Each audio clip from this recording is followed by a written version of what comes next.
phone. Okay, I just started a new live show. I'm going to s- tell everybody that I've started here. I started a new live feed.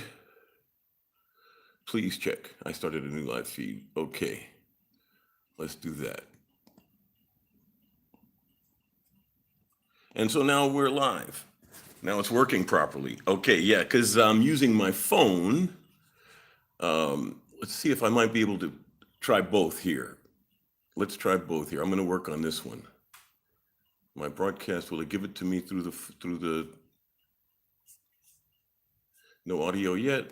Do we get anything? Okay, here we go. I see a picture. Do you see a picture from the different viewpoint? Let's see. No sound. Or you know what then we'll do is we'll set it up here. I'll just use the phone for the video. I'll move the camera back a little bit. I'll put the phone on a stand. Okay. Let's move stuff around a little bit. We'll improvise. Let me go get my phone stand and put the phone right here. And okay, the phone seems to be working fine. So what I'm going to do is I'm going to close the laptop. I'm going to put the phone here so that way the laptop becomes the phone stand. So we're all set up. Okie doke. Now, I really appreciate everybody. Forget which end the camera's on. I think yeah, there's the camera. Okay. I really appreciate everybody taking, the patience to allow me to screw up with this. Last time it worked fine. I think it was because I was trying to integrate some streaming software to try to use my shiny new camera. So I got a new camera. Oh, I love this camera. I got this shiny new camera to make better videos.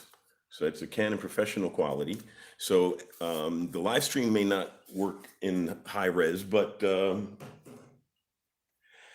at least the show will. You know what I'm going to do is I'm going to put my headset on so that way at least I'll get the best sound out of the microphone. Give me 1 second.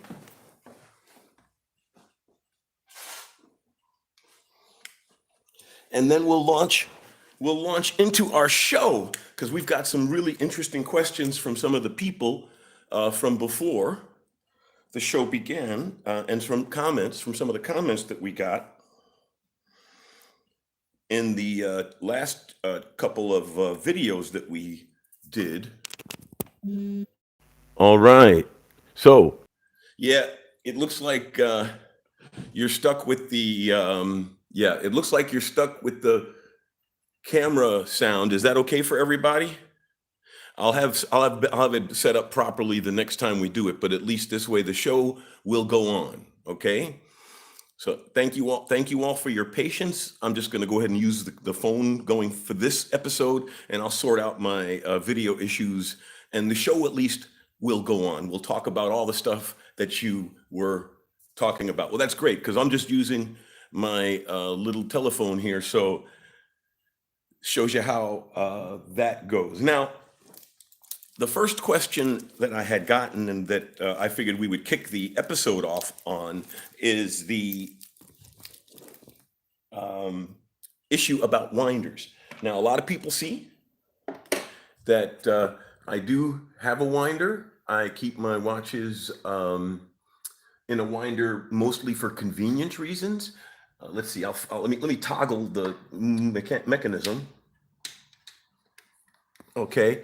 Now, if you notice, these aren't spinning because they don't need to spin. I just like to keep them on the top row.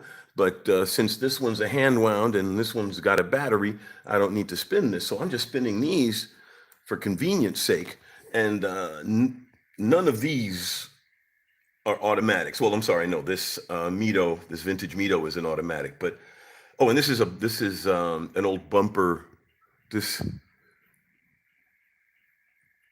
Gerard Perregaux vintage dress is a bumper, but I'm not going to have that bang around in the spinner. That's because the whole aspect of a winder is primarily for convenience. And an old watch, the mechanisms to prevent the watch from overwinding in an older piece could get damaged. It might not function properly. It might slip. So in an older watch, I wouldn't put it on a winder, but a modern watch, the clutch mechanisms in there to allow it to prevent overwinding from your own motion are perfectly satisfactory. So keep the new watches in the spinners, keep the old watches in the drawer, and you'll be happy. Now, you can occasionally put an old watch in. Like, let's say, for example, you just wanted to run a couple of days just to keep the oils going, and you run it like once a month for a day or two, and then you put it back in the drawer. That's fine too. So you could use the winder for that, because then you're not going to be overwinding it. A lot of winders allow you to set how big an interval and just set it for the lowest interval at the longest time, and then that way it's just moving the mechanism for you. And it'll keep an older watch in good shape if you didn't feel like wearing it. Like, for example, in the case of a really nice dress watch. In the case of the Girard Perregaux, I barely wear it. I keep it primarily for the collection. But occasionally I do put it in the winder just to keep it going a little bit. And yeah, I would say a winder is a convenience thing, especially if you have something complicated like a calendar or a triple date. Like, for example, here, right? This is the Longines. Yes, this is the Longines. It's triple date calendar moon phase, and it's not it's not a nightmare to set. It's just uh, more of a time consuming process. And in the case of, say, for example, something with no date, like a Black Bay, or in the case of the Chronomaster, a no date Chronomaster, frankly, the well, this is a hand wound, the Panerai, but it is a convenience thing. So if it's something that you would rather not do, don't feel bad you don't have a watch winder. But if you have a collection and you have a couple of watches that are a pain to set, if they're relatively new watches, in other words, anything made in the last 20 years, keep them in a winder. It's not going to overwind it. The mechanisms in the watch to prevent it overwinding from your use because don't forget, some of these watches are intended to be worn 24/7. Some of these watches, they don't intend for you to ever take them off. Oh, wristwatch check. I'm wearing my Omega Globemaster annual calendar just on a nice colorful NATO. When the light hits it just right and those blued hands pop out, it really complements the NATO strap helps bring out the blue and the highlights when you rotate it in the proper lighting. Now, there was a related question that one of the audience brought up, and I've got some really cool questions from you all. Love you all. And the question had to do with power reserve. That makes a lot of sense too, because one of the reasons to have a winder is your watch stops winding. For individual winders, they're a minor convenience, but mostly a fun way to hey, coleslaw. And hey, Renee, everything's okay again. But yeah, so exactly, they are a convenience, but they're not going to damage a new watch. I'd be sketchy with anything made prior to 1990. I wouldn't, if only because you don't want to mess with a mechanism that old if you don't have to. And having a watch like that wound constantly means it'll be running constantly as well, which is the other side of the coin. If you have a watch in a winder, it's going to be constantly running, and then you have to factor that in to wear and tear. But then again, if it's a watch that was intended to be worn 24/7, keeping it at a winder is essentially the same thing. And in my case, I've been trying to shrink my collection. I've actually got 3 watches at the local watch shop on consignment to sell. If anybody's interested in any of them, let me know, and maybe we can work out a deal through Chrono 24. That way it's escrow, and I just put it up for sale and give you guys a good deal. But if you have them in winders, odds are, aren't you afraid of wear and tear? See, that's what's saying about wear and tear. And yes, I have more watches that are in this box, as I just mentioned, I've got several out for sale because I'm always trying to turn.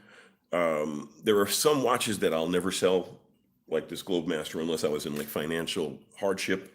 I wouldn't sell the Navitimer that's in the permanent collection because it's fantastic. I wouldn't sell the Seamaster GMT unless a better GMT came along that would fit the sports GMT category within my collection. But I try to keep everything in the 3 to 7,000 range so that nothing in this collection is unobtainable for me and for you all. Primarily for me. I can, if you heard my last live stream, essentially the basis of this collection was I sold my car and I just took the cash and I bought the foundation of the collection, and I've been turning and flipping and just playing with watches essentially these last 4 years, 3 to 5, forget exactly. I mean, I sold the car 5 years ago. Yeah. So yeah, it's been 5 years that I had that money and I started thinking, well, I can invest in watches. I'm not going to make $1 million with watches, but if I had to liquidate them very quickly, I could turn them into money relatively quickly. And I'd even at a loss, I'd get 50 cents on the dollar if you think about it. So not too many things you can, sell in an emergency and still get 50 cents on the dollar. Go to any pawn shop. So, but the aspect of the wear and tear is if you're going to be wearing a watch, it's going to get worn. And in the spinner, at least, it's not banging into things, like as you walk around the house, which is another nice thing about the Globemaster. It has that,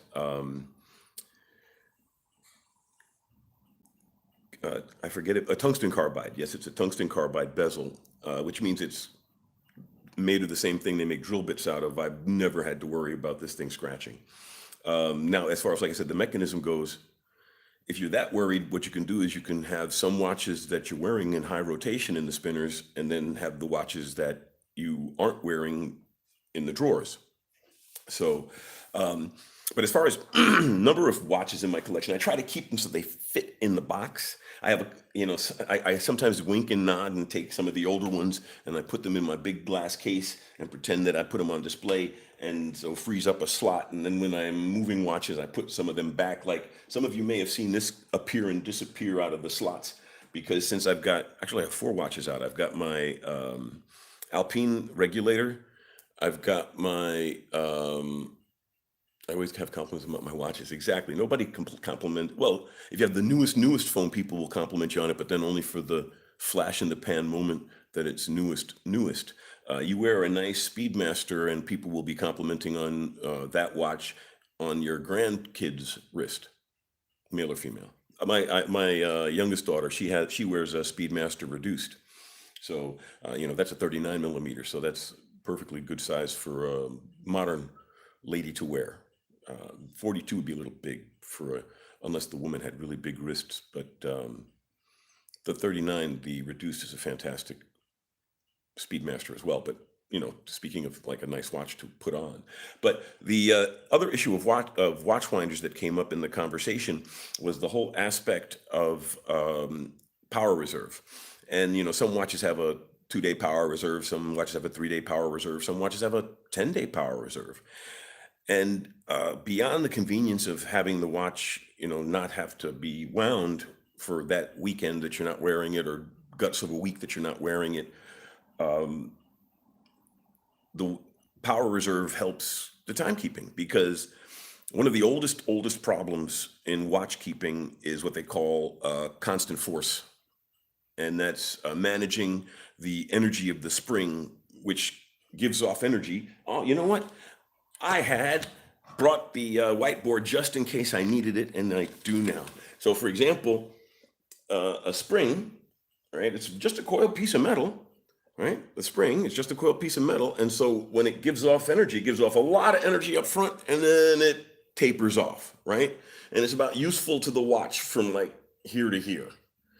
And so if you go too far in some of an older watches, you'll overwind them. And in this case, a watch would have a clutch mechanism where basically this part of the watch would just slide along.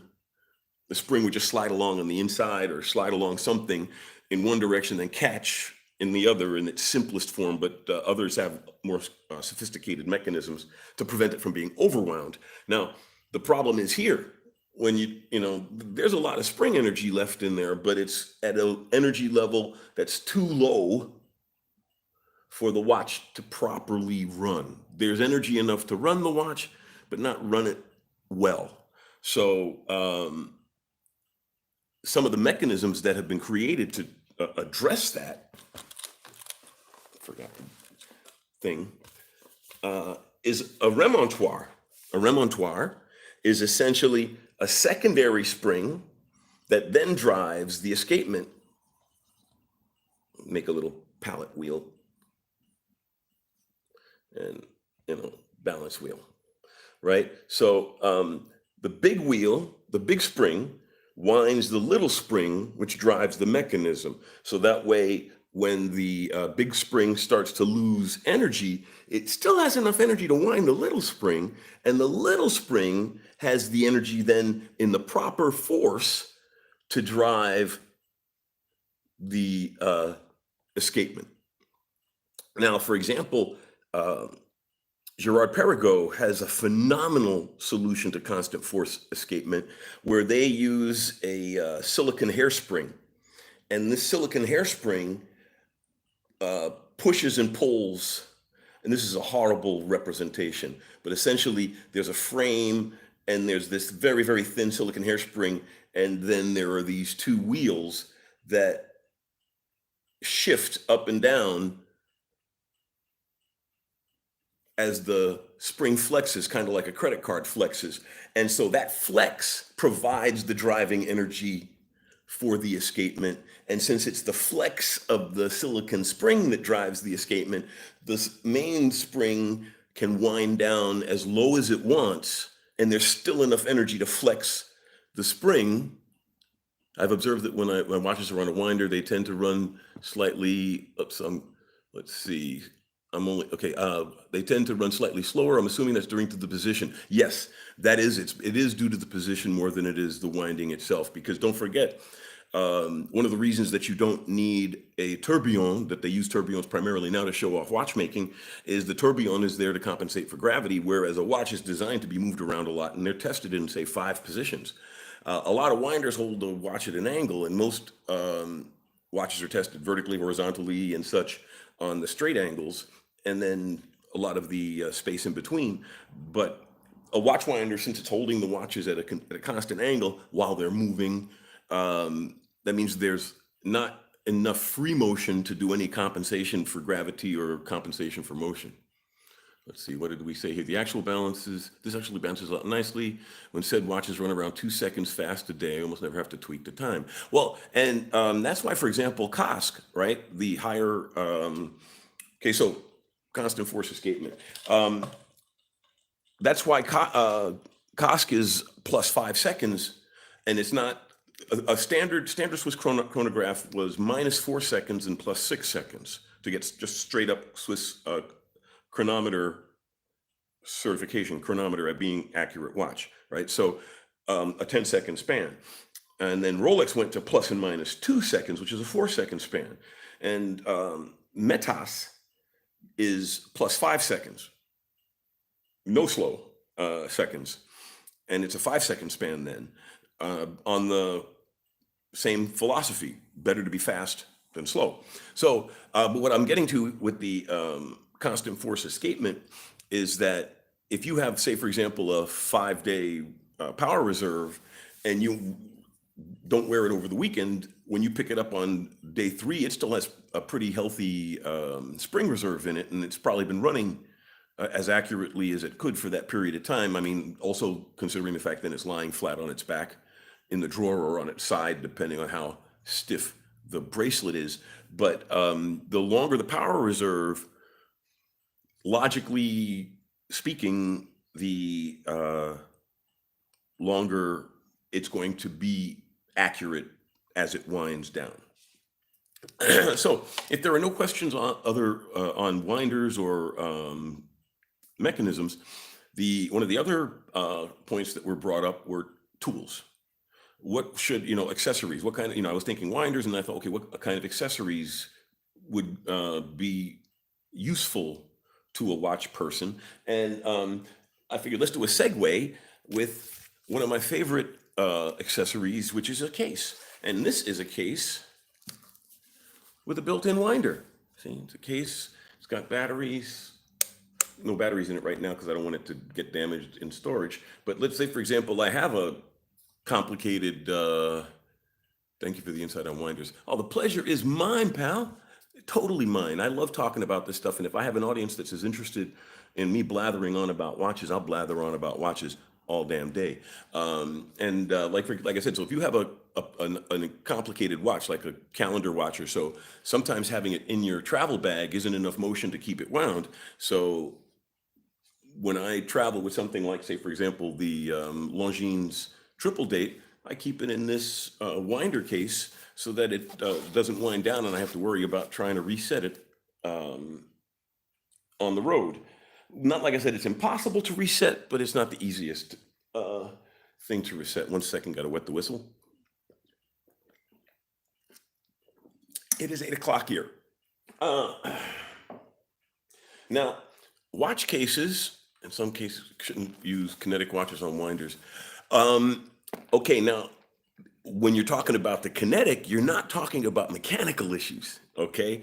The Seiko Kinetic, or any electronic kinetic watch, in essence, the winding mechanism is charging a capacitor or charging a capacitor chip or something along those. Actually, it's going to be a chip no matter what in modern. There's not going to be a CAN capacitor inside of a watch. Hey, Captain David, how's it going?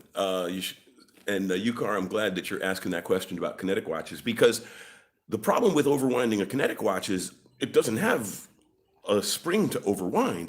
The problem there is you're constantly charging the capacitor bank.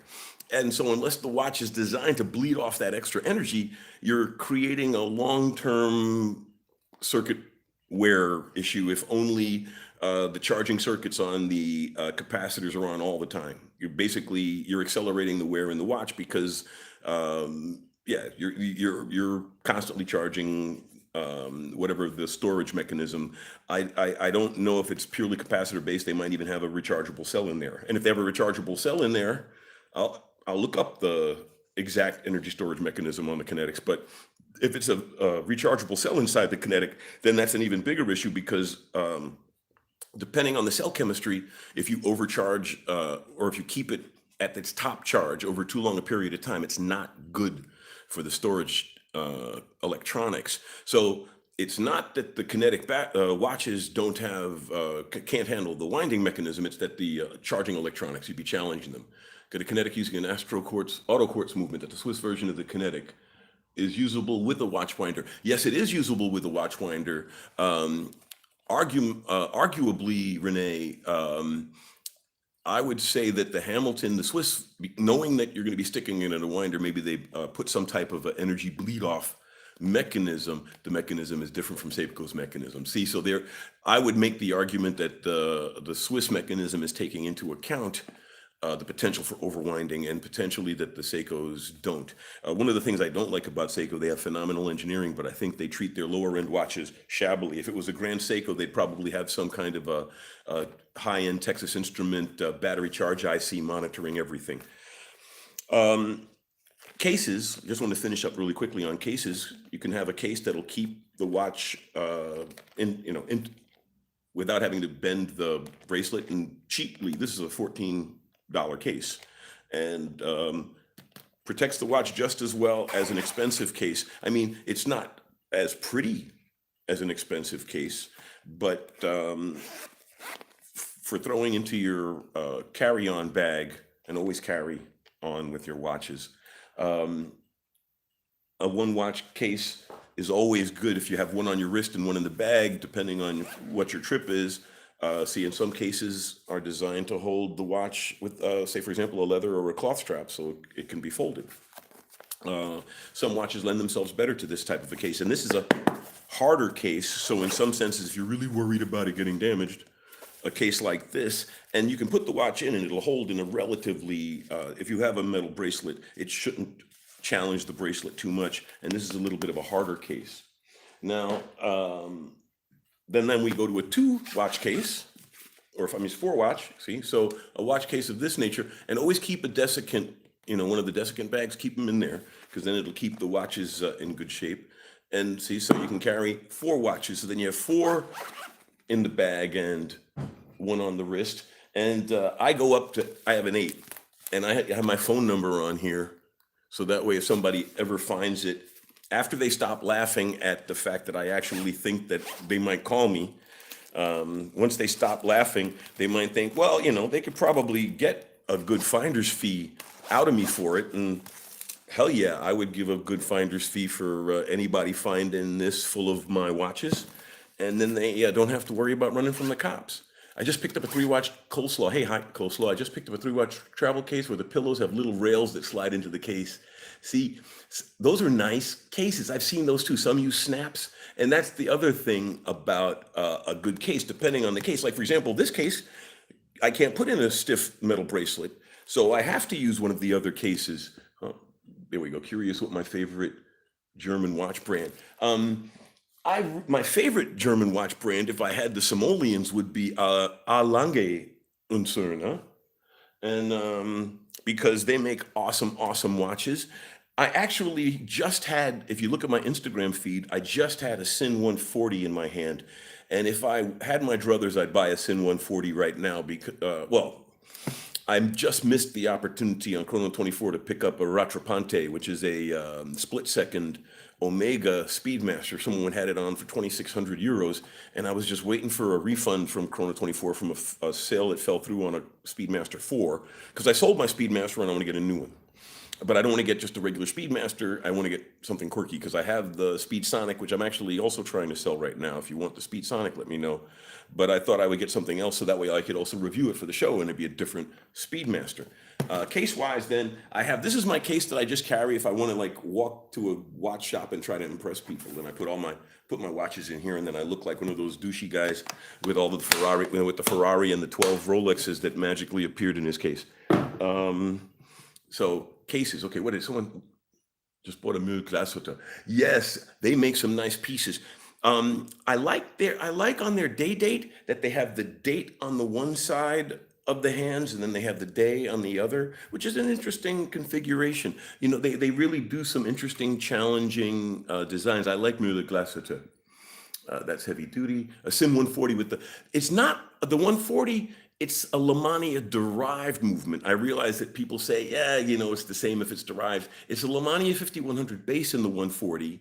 And actually, it's no longer a Lemania 5100 base. If you buy the new 140, it's got their Z01 in-house movement, which is, I would call it an homage movement because it's a center minutes movement. So you still get that same action that a Lemania 5100 gave you, or the Lemania 1040, which made the Omega 1040. So for example, if you got an Omega Speedmaster 4 of the Rado Diastars, I haven't, you know what, I'm gonna look, it might be in my junk mail, Renee, but I will take a look for those because I wanna see that, because there is one right now on Chrono 24 for about 2,600 for the Rado. I'm interested in that one. But yeah, the new Sin 140 has got their new in-house movement that is like a Lemania 5100, but no plastic parts, and it's a modern movement. So it's a center minutes watch, but it's not like the Lemania 5100 in the sense that it was made to be more rugged. The 5100 was made to be more rugged, and it's got that the plastic clutch parts and the balance wheel support mechanism is more robust and a little bit less accurate. Whereas in the case of the Sin, they went whole hog. It's an in-house movement. It has design that they took from the Lemania 5100 family, the 1040, the 5100, and then this new one, but it's their own end design, center minutes, stopwatch function in a chronograph. So I would say, yeah, the Sin is my favorite mainstream. Alange and Söhne is at the top end if I had the money, and Müller would be a good one to, actually that would be a good 3-watch collection, right? You have the Alange and Söhne for dress, you got the Sin for the sport watch, and then the Müller would be the office watch. That'd be a perfect 3-watch German collection. Now, Having spoken about cases, then let's talk a little bit about other tools. Now, I'm not going to talk about tools to open a watch because I don't advocate opening a watch if you don't know what the hell you're doing in it. But there are a lot of tools you can have that would help you be a better watch person without having to dig into the watch. First thing you should always have is a good loop. All right. Always make sure you have a good loop. This one here actually even has like little lights in it. Right. So if you're going shopping, the number one way to see how good a watch is to look up close. And what I always say about watches and high-end watches and loops is a high-end watch is like high resolution. The closer you look, the more you see. And with a lower quality piece, there comes a point, the more you look, you don't see anything new. Whereas a very high end quality piece, like something with the Geneva seal, you look at it and you go, "Wow, that's beautiful, Cote de Genève." And then you look, "Wow, the graining is phenomenal. Oh my God, the anglage is fantastic." And then you look even closer and you go, you know, what did they have gremlin, little leprechauns, do the work on some of this stuff. So a good loop will let you see a lot. Who do you think makes the best high horology chronograph with a 12-hour register? And who do you think makes the most underrated high horology with a 12-hour? I think that the best high horology chronograph right now with a 12-hour register is the Jaeger-LeCoultre Polaris chronograph. It's my new Grail watch since I bought my last Grail watch, the Zenith Chronomaster. But I think that it's a three-wheel chronograph, and it's thinner than the Rolex Daytona. It's thinner. It's 11 and change millimeters. The Rolex is 12.4 millimeters, so it's thinner than that. And the most underrated chronograph is any vintage chronograph with a Valjoux movement in it. This is a Valjoux 7733, I believe. I paid 250 euros for this watch, and it's got a killer. It's a hand wound chronograph, right? Because it was pre 7750, which was designed as the first real mainstream chronograph. But this is, yeah, get one of these. If you want something new that's underrated, I would pick up a Hamilton. They have a really beautiful Panda bicompax that looks gorgeous. It's not a 12-hour though, which is why. Oh, then again, neither is this. So you got me on that one. So I would say the most underrated would be, well, anything based on the Valjoux 7750 is going to be underrated because it's a workhorse movement. There's a 7750 in this Navitimer. There's a 7750 in this Longines. There's this half the chronographs with a vertical layout are 7750. So I would say something like that. Any of the mainstream, small brands with a Valjoux 7750 in it will be a good underrated 12-hour, which would be a good one. What makes the 7750 so special on a chronograph side? What do I think about it? Okay, that's a good question, Yukar. I hope I'm pronouncing your name right. I see it's a special character for the C there, and I apologize if I'm mangling your name. I don't want that. My last name is Pault, and I hate the American homophones if I pronounce it American way, poultry, that kind of crap. So, but the Valjoux 7750 was designed to be really workhorse movement. It's not an elegant movement, but it's reliable, it's highly functional, and it's repairable. Yeah, exactly. Affordable watch is possible. Exactly, Renee. And thanks, Yukar. So it's a workhorse. And so since it allowed everyone to have access, because until Swatch started playing with access to their movements, because Valjoux was absorbed by ETA, just as Unitas was absorbed by ETA. And the reason we call movements Unitas movements and Valjoux movements is we're paying homage to the companies that used to exist before they were absorbed by ETA, but they're all ETA movements now. The ones that fell out of patent protection are the reason Solita exists. Solita makes most of they don't, all of their movements aren't, they're going out on their own, but they started by basically being a watch movement manufacturer that was using movements that ETA no longer held the patents for. And that's why that's why there's a big issue with Panerai. That's why I had to look through this with a, loop, because you could get a Panerai with a Unitas movement, and the Unitas movement was made by Seagull. You know, you have to check how well the detail is on it. Don't have much time, but I thought it would pop by and say, keep up the sheep herder. Thank you so much. I appreciate the vote of confidence. We're on a roll, so we're going to go past the hour if everybody's still asking questions. But we still have 15 minutes before the hour, so we might, depending on how everybody is, so we can keep the broadcast length. But as long as you all are willing to talk, we'll keep talking. Now, let's keep talking about tools. A tool that I found very useful is this. It's a diamond tester. Hey, Damaso. And full disclosure, Damaso is an old friend of mine. He's a fantastic photographer, by the way. And the thing about this is, even if you don't exactly know how to use it, you don't need to, because you're not trying to find diamonds. You just want to find whether or not your crystal is sapphire. So you turn it on, and when it's based on hardness. So depending on how hard what you're pressing the probe against is, how the display goes. So for example, if you're pressing it up against mineral glass, nothing's going to happen. You don't have to interpret how many bars means what, sapphire or diamond or something. Whereas, I mean, if you were a diamond person, you would have to know exactly what this means, and it has tables to compensate for, temperature and the like.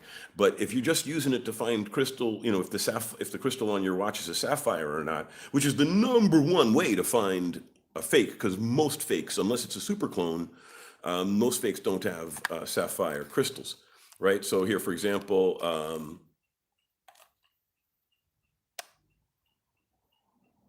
see, so the sapphire crystal on this, it's reacting to it.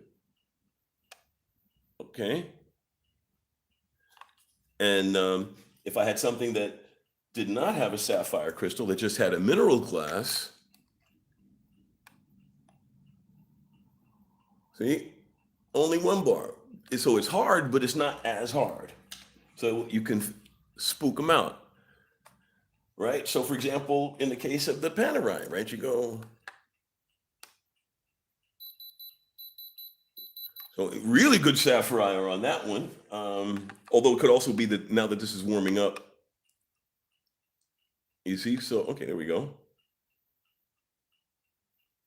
So that registered harder than the sapphire on this. So this is a really useful tool, and it's not expensive. And if you walk into a used watch shop with one of these, and their eyes go wide, you know that they're scared of you. So the other thing that you should always have, and I thought I had it lying here, maybe it fell down, is, it's right here, is a pin tool. Right? A good pin tool will have the little, fork end to pop pins, and the other end will be a pointy end to push pins. And between the two of these, use them to change straps. I usually push the pin back into the lugs using this, so that way I've got the pressure right on the tip of the pin, because everybody knows I love straps, and not just NATO. They're just easier to grab for this shot. I mean, I also have, bunch of leather straps in different styles and colors for all of my various watches, because as I've said before in Fun with Straps, which I'm going to make an update with some new watches, you play with straps and you've got 3 times the watches. Why not play with straps? And it's a good way also for a really nice watch to go undercover. I mean, unless someone knew exactly what this watch was, they wouldn't think 2 cents worth, because I just got it on a cheap cloth strap, right? So I can go under the radar with this Omega Globemaster annual calendar, for example. And last but not least, in the tools that you don't take the watch apart for, did somebody leave a message? Nope, I guess not. Okay. Is a good set of calipers, right? And get something with either plastic or carbon fiber teeth, so that way you don't damage the watch when you measure it, because then you don't scratch it. But gives you the measurement. You can switch between millimeters and inches, and again, it allows you to really make a spot decision. So for example, if you're looking at something like this Longines, and you notice that it's a 21 millimeter lug width, right? It's 20.7. You can say, hey, why don't you have a regular size lug on this? And then you go look at, say, for example, something like uh, this. This is a really great value, by the way. This is the Frederic Constant world timer. This is the best world timer you're going to get for under 5K, probably under 10. And then you measure it and you see, oh, okay, so it's millimeters. And you say to yourself, wow, it's a 22. It's an even, so it's 21. Yeah, there we go. It's a 22 lug width, so I can put cool stuff like colorful NATOs on it. So, yeah, a measuring tool. And then, like I said, I'm not going to talk about tools to take watches apart because unless you know what you're doing, don't even think about getting something to open up a watch because start with changing batteries in a Casio, but the only reason you really want to open up a watch is if you wanted to actually do some work in it. Uh, I open up watches to verify authenticity, to see what movements in them, to show you what movements are in them. But I trust not to. Watches with radium lumen, Sun Turtle Camper. Thanks for being on. Are they safe? As long as you do not open them, they are safe. This has a radium, old radium dial, and probably half of the radium has fallen out inside the case. Um, and I opened this to show the bumper movement, but I had it face down so that way, any powder or dust in it was down.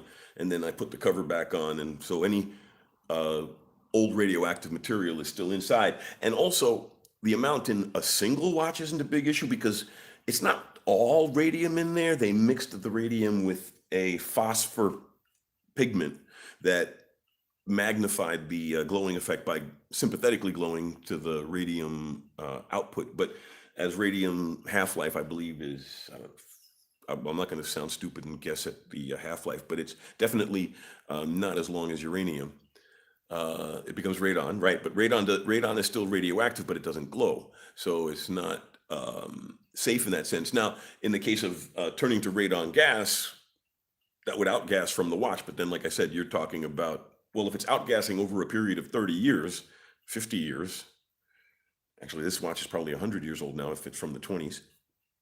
The outgassing over time as the radium decays is such a small amount. So by now, the biggest danger would be the radium particles in there because any ingested radioactive is incredibly dangerous, more dangerous than if you get it on your skin. That was the big problem with the radiation girls, the women who painted the first radium-based faces. They would make the points on their brushes with their mouths to make the fine points they needed to do the paint. So they were constantly putting radium paint in their mouths. If they had just gotten it on their hands, they probably would have gotten sick, but they probably wouldn't have died. But once you ingest any of radioactive materials, you are in really, really trouble. Half-life of 1,600 years. Okay, see, so it's more the phosphors that they've mixed with the radium that are failing that cause the drop in light. Because if you look at a radium-based watch under extremely dark conditions, there's still glow there. It's just not as bright as it used to be, and that fall off is mostly due to the phosphor that I said that they mixed with the radium. That phosphor decaying and becoming useless, and also the binders, the chemicals to keep the paint stuck to the hands, that falls off of the hands.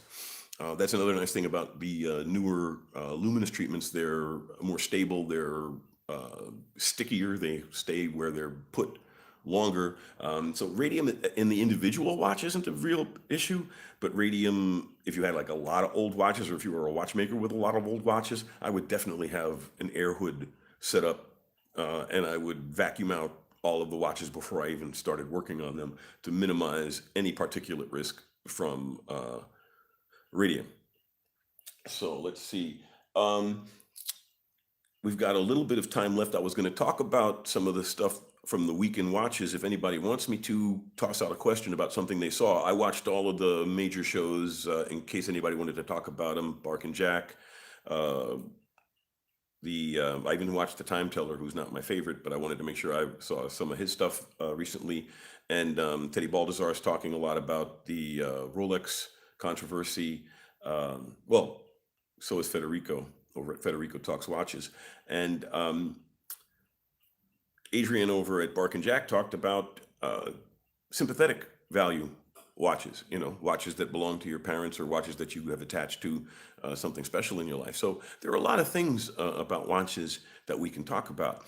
But since we're pretty much at the top of the hour, unless someone wants to continue, we're going to go ahead and close out this episode. I appreciate everybody taking the time to put up with my technical issues at the very beginning of the hour. I'm going to get it all sorted out, or like as a worst case scenario, I'll just stream from the damn phone going forward. But I think it has to do with my streaming software. I might have to do a complete uninstall and reset or something along those lines. But let me see, any questions? Watches with Radium, GMT. I think I covered pretty much everything. So if anyone has any other questions, if not, I think we're done. Thanks for answering our questions. Excellent. Okay, then. So, top of the hour, we'll end this episode. And next week, because I had originally thought I would do it every 2 weeks, but to really have a good live show that really talks about what people are talking about, I thought weekly was a good interval. And then I can throw in, an over the shoulder, hands on watch review in between. So then we do live show midweek recording of some watch or some topic. Like I think the next one I'll do is on how chronographs work, and I'll talk about the various chronographs I have and a flyback, and I have a split second pocket stopwatch. I've been trying to get my hands on a wrist remontoir. I mean, not remontoir, rattrapante split second, but thank you, Yukar. I'm trying to get my hands on a split second watch, but I haven't been able to yet. But I do have a split second stopwatch so that we can talk about chronographs. So the next episode you'll see during the week, I'll post something on chronographs, and then we'll do this again next Sunday and talk about watches and what other people were talking about watches during the week. So thanks, everybody. I really appreciate you taking the time, and thanks a lot. Thank you too, Alexander. Take care, everybody. Let's see. Stop. Thanks for the show. Check my fail. I am going to check, Renee. Take care, everybody. Bye-bye. Stop.